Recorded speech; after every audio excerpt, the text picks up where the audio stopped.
അപ്പോൾ unscientific developing ആകുമ്പോൾ നമുക്ക് അത് കൂടുതൽ ഡേഞ്ചറാകും. അപ്പോൾ അത് കുറച്ചുകൂടെ സൂക്ഷിക്കേണ്ടതാണ്. സൂക്ഷിച്ചില്ലെങ്കിൽ നമ്മൾ ഈ പറയുന്ന പല രീതിയിലുള്ള അറിയാത്ത അസുഖങ്ങൾക്ക് നമ്മൾ വശമതരാകേണ്ടി വരും. മറ്റു പല പല പ്രശ്നങ്ങളുണ്ടാകും. ക്യാൻസർ പോലുള്ള അസുഖങ്ങളൊക്കെയാണ് അതിനകത്ത് മെയിനായിട്ട് വരുന്നത്. ബാവു ബയോളജി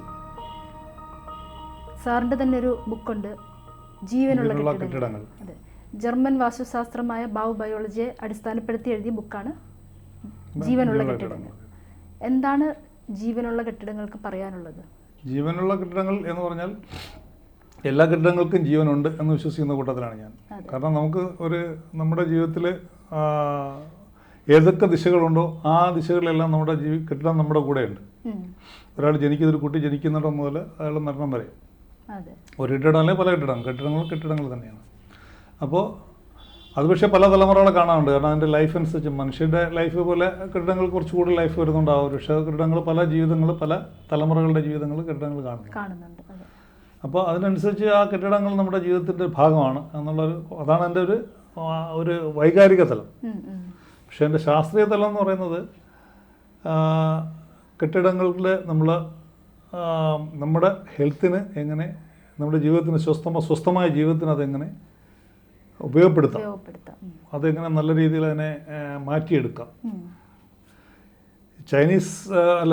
ഭാരതീയ വാസ്തുശാസ്ത്ര പ്രകാരം അതും ചൈനീസ് വാസ്തുവൊക്കെ ഉണ്ടായിട്ട് ഏകദേശം 3000 മുകളിൽ വർഷങ്ങളായി, 5000 വർഷങ്ങൾക്ക് മുമ്പാണ് ഉണ്ടായിട്ടുള്ളത്. അന്ന് നമ്മൾ ഈ കാണുന്ന രീതിയിലുള്ള ഇവിടെയുള്ള മോഡേൺ ഡെവലപ്മെൻറ്റ്സ്, മോഡേൺ ടെക്നോളജി, ഒന്നുമില്ലായിരുന്നു. അപ്പോൾ അത് നമ്മളിപ്പോഴും ഫോളോ ചെയ്ത് വരുന്നത് നല്ലത് തന്നെയാണ്. കാരണം ഒരു ഹോളിസ്റ്റിക് സിസ്റ്റത്തിൽ നമ്മൾ ഫോളോ ചെയ്ത് വരുന്നത് നല്ലതാണ്. പക്ഷെ അത് കഴിഞ്ഞിട്ട് അത് മാത്രമേ ഉള്ളൂ സത്യം എന്ന് പറഞ്ഞു കഴിഞ്ഞാൽ അത് നമുക്ക് വിശ്വസിക്കാൻ പറ്റില്ല. കാലഘട്ടം മാറുന്നതനുസരിച്ച് മാറി. അപ്പോൾ ഇപ്പോഴുണ്ടാകുന്ന, കാരണം ഉദാഹരണമായിട്ട് ഇപ്പോൾ ഒരുപാട് നാൾ പോകണ്ട, നമ്മൾ 3000 വർഷം അല്ലെങ്കിൽ 2000 വർഷമോ 1000 വർഷം 500 വർഷം പോകണ്ട. ഏകദേശം ഒരു 50 വർഷം മുന്നേ 1970 എടുത്തു കഴിഞ്ഞാൽ അന്നത്തെ നമ്മുടെ ജീവിത രീതി എങ്ങനെയായിരുന്നു, ഇപ്പോഴത്തെ ജീവിത രീതി എന്താണ്, ഇപ്പോഴത്തെ ജീവിതത്തിൽ നമ്മൾ ഉപയോഗിക്കുന്ന സൗകര്യങ്ങൾ എന്തൊക്കെയാണ്, ആ സൗകര്യങ്ങൾ നമുക്ക് ഉണ്ടാക്കുന്ന തലവേദനകൾ, നമുക്കുണ്ടാക്കുന്ന പ്രശ്നങ്ങൾ എന്തൊക്കെയാണ് എന്നുള്ളതാണ്. ആ പ്രശ്നങ്ങളിൽ നിന്ന് അതിന് നമ്മുടെ ആരോഗ്യത്തെ, നമ്മുടെ സ്വസ്ഥ ജീവിതത്തെ അതെങ്ങനെ ബാധിക്കുന്നു എന്നുള്ളത്, ആ പ്രോബ്ലംസിൽ നിന്ന് എങ്ങനെ നമുക്ക് കുറച്ചൊക്കെ ഒഴിവാക്കി നിൽക്കാം എന്നുള്ളതിനെ പറ്റി അതൊന്നും പൂർണ്ണമായിട്ട് ഒഴിവാക്കാൻ പറ്റില്ല.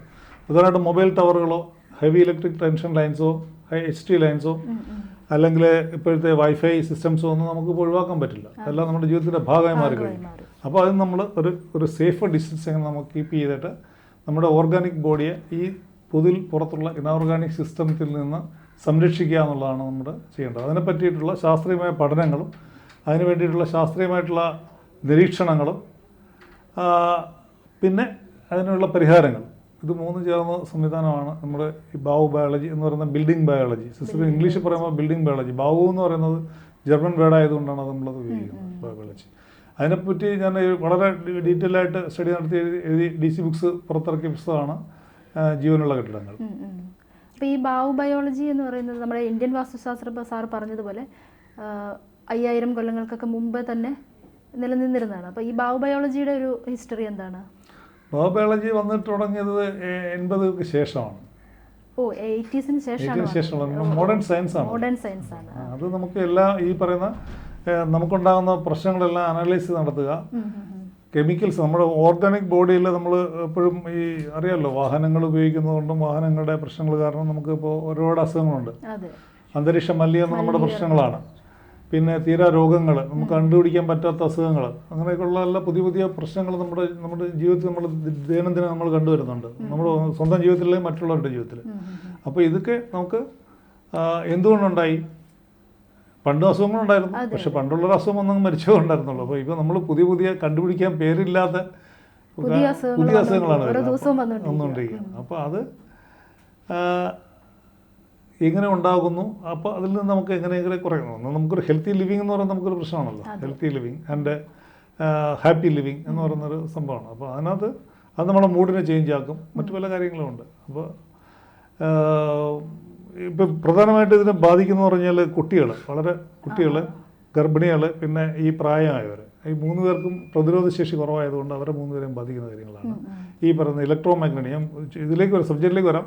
ഇതിൽ വരുന്നത് ഒന്നാമത് വസ്തുക്കളാണ്, നമ്മുടെ ചുറ്റുമുള്ള വസ്തുക്കളാണ്, നമ്മൾ സറൗണ്ട് ചെയ്യുന്നത്. നമ്മൾ ഹ്യൂമൻ ബോഡി ഓർഗാനിക് മെറ്റീരിയൽ ആകുമ്പോൾ നമ്മുടെ ചുറ്റുമുള്ള വസ്തുക്കൾ പലതും ഇനോർഗാനിക് മെറ്റീരിയലോട്ടാണ് നമ്മൾ കൂടുതൽ ഇടപഴകുന്നത്. ഓക്കെ. ഇപ്പോൾ നമ്മുടെ കാറായാലും നമ്മൾ അതിനകത്ത് ഉപയോഗിക്കുന്ന PVC materials, synthetic materials, acrylic, synthetic, polyester, PVC അങ്ങനെയുള്ള സാധനങ്ങൾ നമ്മൾ ദിനദിനം ഇടപഴകുന്നുണ്ട്.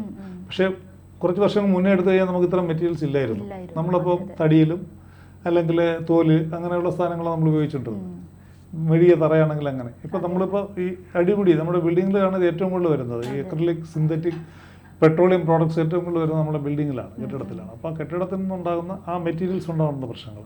പിന്നെ ഈ നമ്മൾ വളരെ പണ്ട് വിളക്ക് ഉപയോഗിച്ചിരുന്നെങ്കിൽ ഇപ്പോൾ നമുക്ക് ഇലക്ട്രിസിറ്റിയിലാണ് നമ്മൾ ഉപയോഗിക്കുന്നത്. ഇലക്ട്രിസിറ്റിയുടെ ഉപയോഗം തന്നെ ദിനം കൂടിക്കൊണ്ടിരിക്കുകയാണ്. അപ്പോൾ അതുണ്ടാക്കാവുന്ന electromagnetic field, electric field. അപ്പോൾ ഇലക്ട്രിക് ഫീൽഡ് എന്ന് പറഞ്ഞാൽ നമ്മുടെ ബോഡി കൂടിയാണ് കുറേയൊക്കെ ഈ ഇത് ഡിസ്ചാർജ് ചെയ്യുമ്പോൾ നമ്മുടെ എർത്ത് താഴെ ഇരിക്കുമ്പോഴത്തേക്ക്. ഇപ്പോൾ കട്ടിൽ കിടന്നുറങ്ങുന്ന ഒരാൾ അടുത്ത് ഒരു പവർ പ്ലഗ് ഉണ്ടെങ്കിൽ ആ പ്ലഗിൽ നിന്ന്, പവർ പ്ലഗ് അല്ല സാധാരണ പ്ലഗ് ആയാലും മതി, അവിടെ നിന്ന് ആ ബോഡി അതിന് കുറച്ചൊരു എർത്തിങ് നടക്കുന്നുണ്ട്. വളരെ ചെറിയ അളവിലാണെന്ന് മാത്രമേ ഉള്ളൂ. പക്ഷേ it will happen through your body. അപ്പോൾ അതുകൊണ്ടാണ് അവിടെ ലൈഫിനെ ബാധിക്കുന്നുണ്ട്. അത് മാത്രമല്ല, അത് എന്തുകൊണ്ടെന്ന് പറഞ്ഞാൽ നമ്മൾ ഉറങ്ങിക്കിടക്കുന്ന സമയത്ത് നമ്മുടെ ബോഡി ഇനേർട്ടാണ്. അപ്പോൾ റെസിസ്റ്റൻസ് കുറവാണ്. ആ സമയത്ത് ബോഡിയെ കൂടുതൽ ബാധിക്കും. അതുപോലെ തന്നെ ഇലക്ട്രോ മാഗ്നറ്റിക് റേഡിയേഷൻ, അതുപോലുള്ള കാര്യങ്ങളാണ്. ഇങ്ങനെയുള്ള radiations, waves, materials, building materials, waves, energies, bad energies. Bad energy എന്ന് പറയുമ്പോഴത്തെ bad waves and bad energy അതങ്ങനെയാണ്. അത് പിന്നെ കൂടാതെ ഈ മെറ്റീരിയൽസ്, പുതിയതായിട്ടുണ്ടാകുന്ന നമ്മുടെ മെറ്റീരിയൽസ് നമ്മുടെ ലൈഫിനെ എങ്ങനെ ദോഷകരമായി ബാധിക്കുന്നില്ല. അന്ന് നമുക്കൊരു സേഫർ ഡിസ്റ്റൻസ് ഇടുക എന്നുള്ളതാണ്. അപ്പോൾ അതിനുവേണ്ടി പല പല ആൾട്ടർനേറ്റീവ്സ് പറയുന്നുണ്ട്. പലരും ഇത് കേൾക്കാറില്ല. ഒരു ബയോളജിസ്റ്റുകൾ ഒരുപാട് ആൾട്ടർനേറ്റീവ്സ് പറയുന്നുണ്ട്. ഇന്ത്യയിൽ അത് ഈ ബയോളജി ബേസ് ചെയ്തിട്ടുള്ള ബിൽഡിങ്ങുകൾ വരുന്നുണ്ടോ? ബയോളജി ബേസ് ചെയ്തിട്ട ബിൽഡിങ് വരുന്നുണ്ട്. പല പല ബിൽഡിങ്സ് പലയിടത്ത് ഇന്റീരിയർ ഫിനിഷിംഗ് വർക്കിൽ അവർ അങ്ങനത്തെ മെറ്റീരിയൽസ് യൂസ് ചെയ്യുന്നുണ്ട്. ഇപ്പോൾ ഗ്രീൻ ബിൽഡിംഗ് എന്ന് പറയുന്ന വേറെ സിസ്റ്റമാണ്. കാരണം അവരെന്ന് പറഞ്ഞു കഴിഞ്ഞാൽ എനർജി കൺസേർവ് ചെയ്തിട്ട് നമ്മുടെ റിസോഴ്സസ് മാനേജ് ചെയ്യുന്ന സിസ്റ്റമാണ്. പക്ഷേ ഇത് റിസോഴ്സസ് മാനേജ് ചെയ്യുന്ന സിസ്റ്റം അല്ല. ഒരു സംശയമാണ്. ഇപ്പോൾ ഇന്ത്യൻ വാസ്തുശാസ്ത്രം എന്ന് പറയുന്നത് നമ്മുടെ ഇവിടുത്തെ ക്ലൈമറ്റും ഭൂപ്രകൃതിയും ഒക്കെ ആയിട്ട് റിലേറ്റ് ചെയ്തിട്ടാണല്ലോ. അപ്പോൾ അവിടെ നിന്ന് ഒറിജിൻ ചെയ്യപ്പെട്ട ഒരു ശാസ്ത്രമാവുമ്പോൾ ഇത് അവരുടെ ഭൂപ്രകൃതിയുമായിട്ട് ബന്ധപ്പെട്ടിട്ടായിരിക്കില്ലേ? അല്ല, ഇതിന് ഭൂപ്രകൃതിയില്ല, മനുഷ്യരുടെ അതല്ലേ ഉള്ളൂ. മനുഷ്യർ മാത്രമേ ഉള്ളൂ. കാരണം മനുഷ്യന്റെ ഇപ്പം ജർമ്മനിയിലായാലും ജപ്പാനിലായാലും ഇവിടെ ആയാലും ഹ്യൂമൻ ബോഡി എന്ന് പറയുന്നത് സെയിം നേച്ചർ തന്നെയാണ്. ഒരു എനർജി ഒക്കെ സെയിം നേച്ചർ തന്നെയാണ്. അപ്പോൾ അവരുടെ ബാധിക്കുന്ന ഇപ്പോൾ ഒരാളുടെ അയാളുടെ പുറത്ത് എന്തെങ്കിലും ചൂടുവെള്ളം വീണാൽ അദ്ദേഹത്തിന് പുറം പൊള്ളും.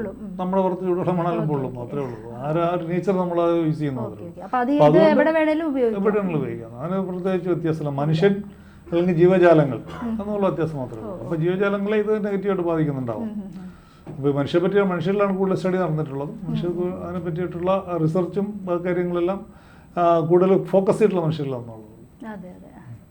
അപ്പോൾ അത് നമുക്ക് ഇവിടെയാണെങ്കിലും ഇന്ത്യയിലാണെങ്കിലും വേറെ എവിടെയാണെങ്കിലും അത് ഇംപ്ലിമെന്റ് ചെയ്യുന്നതിന് പ്രശ്നമില്ല. ഇല്ല ഇംപ്ലിമെന്റ് ചെയ്യുന്ന പ്രശ്നമില്ല. അപ്പോൾ അത് പക്ഷേ നമ്മൾ ഉപയോഗിക്കുന്ന എനർജിയേക്കാൾ എത്രയോ മടങ്ങാണ് അമേരിക്കയിൽ അവർ ഉപയോഗിക്കുന്ന ഈ എനർജി. അപ്പോൾ അതുകൊണ്ട് അവരുടെ സൊസൈറ്റിയിൽ അത് കൂടുതലായിരിക്കും, അതിൻ്റെ ദോഷം കൂടുതലായിരിക്കും. മാഗ്നറ്റിക് ഫീൽഡും ഇത് കൂടുതലായിരിക്കും. അപ്പം നമ്മളിപ്പോൾ ഇങ്ങനെ നമ്മൾ ഡെവലപ്പിംഗ് ആണ്. നമ്മൾ പക്ഷേ ഡെവലപ്പിംഗ് ആണെങ്കിൽ നമ്മൾ അൺസയൻറ്റിഫിക് ഡെവലപ്പിംഗ് ആണ്. അപ്പോൾ അൺസയൻറ്റിഫിക് ഡെവലപ്പിംഗ് ആകുമ്പോൾ നമുക്ക് അത് കൂടുതൽ ഡേഞ്ചറാകും.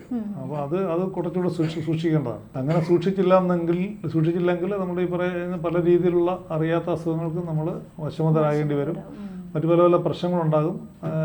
ക്യാൻസർ പോലുള്ള അസുഖങ്ങളൊക്കെയാണ് അതിനകത്ത് മെയിനായിട്ട് വരുന്നത്. ക്യാൻസർ എന്ന് വെച്ചാൽ ഈ സെല്ലിനെയാണല്ലോ ബാധിക്കുന്നത്. സെല്ലിനെ ഈ മാഗ്നറ്റിക് വേവ്സ് വൈബ്രേറ്റ് ചെയ്ത് അതിനകത്ത് എനോർമസ് അതിൻ്റെ ഒരു ചേഞ്ച് വരുത്തും. അതിൻ്റെ ആ ഒരു നേച്ചർ ചേഞ്ച് വരുമ്പോൾ പിന്നെ അത് വളരാൻ തുടങ്ങും. അങ്ങനെയൊക്കെയാണ് ക്യാൻസർ പ്രശ്നങ്ങളൊക്കെ വരുന്നത്.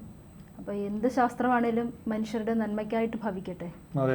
നന്ദി, നമസ്കാരം സാർ. ജ്യോതിഷമോ വാസ്തുവോ പൂജയോ നിങ്ങൾക്ക് ആവശ്യമുണ്ടോ? താഴെ കാണുന്ന നമ്പറിൽ വാട്സപ്പ് ചെയ്യൂ.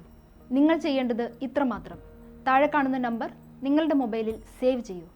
അതിനുശേഷം ഞങ്ങളുടെ നമ്പറിലേക്ക് വാട്സപ്പിലേക്ക് ഹായ് അയയ്ക്കൂ. ജ്യോതിഷ സംബന്ധമായ എല്ലാ ആവശ്യങ്ങൾക്കും ABC മലയാളം നിങ്ങളോടൊപ്പമുണ്ട്. ജ്യോതിഷവുമായി ബന്ധപ്പെട്ട എല്ലാ വിശേഷങ്ങളും നിങ്ങളിലേക്കെത്താൻ ABC ജ്യോതിഷം സബ്സ്ക്രൈബ് ചെയ്യുക.